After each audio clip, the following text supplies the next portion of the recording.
Hai, assalamualaikum semua. Di sini Nadia ada materi baru nih yang berjudul Pendekatan Ilmu Hukum. Dalam kurung Ilmu Hukum dan Hukum Sosial, mata kuliah Filsafat Hukum Islam, Prodi Hukum Tata Negara. Dosen pengampu Bapak Hervin Yogi Pradikta, M.H.I. Baiklah, di sini Nadia akan menjelaskan salah satu poin utama dari topik pembahasan kita, yaitu ilmu hukum. Beberapa pendapat mengatakan karena filsafat hukum merupakan bagian khusus dari filsafat pada umumnya, maka berarti filsafat hukum hanya mempelajari hukumnya secara khusus, sehingga hal-hal non-hukum menjadi tidak relevan dalam pengkajian filsafat hukum tersebut. Sebagai filsafat hukum tunduk pada sifat-sifatnya, cara-caranya, dan tujuan-tujuannya dari filsafat pada umumnya. Di samping itu, hukum sebagai objek dari filsafat hukum akan mempengaruhi filsafat hukum tersebut. Dengan demikian, secara timbal balik antara filsafat hukum dan filsafat saling berhubungan. Secara sederhana dapat dikatakan bahwa filsafat hukum adalah cabang filsafat, yaitu filsafat tingkah laku atau etika, yang mempelajari tentang hakikat hukum. Dengan perkataan lain, filsafat hukum adalah ilmu yang mempelajari hukum secara filosofis. Jadi, objek filsafat hukum adalah hukum dan objek tersebut dikaji secara mendalam sampai kepada inti dan dasarnya, yaitu disebut dengan hakikat. Ada beberapa menurut para tokoh yang disebut hukum dapat diartikan sebagai yang pertama nih, ilmu pengetahuan, yaitu pengetahuan yang disusun secara sistematis atas dasar kekuatan pemikiran. Yang kedua, disiplin, yaitu suatu sistem ajaran tentang kenyataan dan gejala-gejala yang dihadapi. Yang ketiga, norma, yaitu pedoman atau patokan sikap tindak pelakukan yang pantas atau diharapkan. Yang keempat, tata hukum, yaitu struktur atau proses pengangkatan norma-norma hukum yang berlaku pada suatu waktu dan tempat tertentu secara terbentuk ataupun tertulis. Dan masih ada beberapa lagi dari sekian banyak menurut para tokoh yang dapat Nadia jelaskan. Kita balik lagi nih ke topik berikutnya, yaitu materi kedua atau poin kedua, yaitu ilmu filsafat sosial. Berikut penjelasannya. Filsafat sosial merupakan cabang filsafat yang mempelajari persoalan kemasyarakatan secara kritis, radikal, dan komprehensif. Sejak Plato dan Aristoteles, kajian terhadap persoalan kemasyarakatan sudah menjadi objek penelitian tersendiri untuk mereka. Nih, berikut penjelasan dari mereka.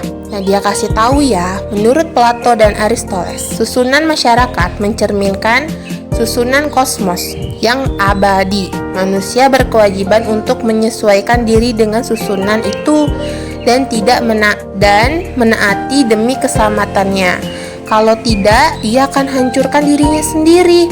Pada abad pertengahan, masyarakat Eropa masih memperhatikan pada pola dasar yang sama, hanya sekedar mengoreksi terhadap paham Plato dan Aristoteles tersebut.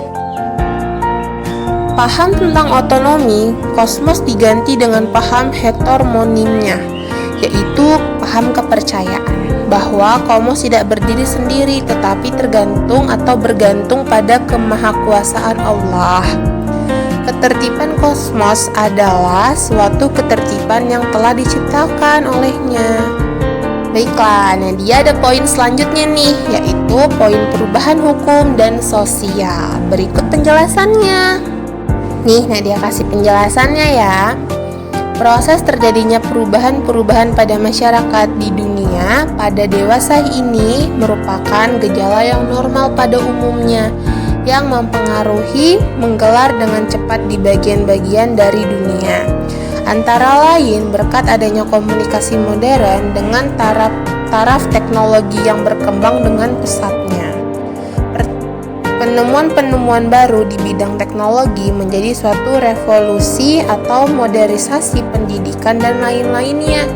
Kejadian yang didapat atau tempat dan cepat dapat diketahui oleh masyarakat sekitar ataupun masyarakat lainnya.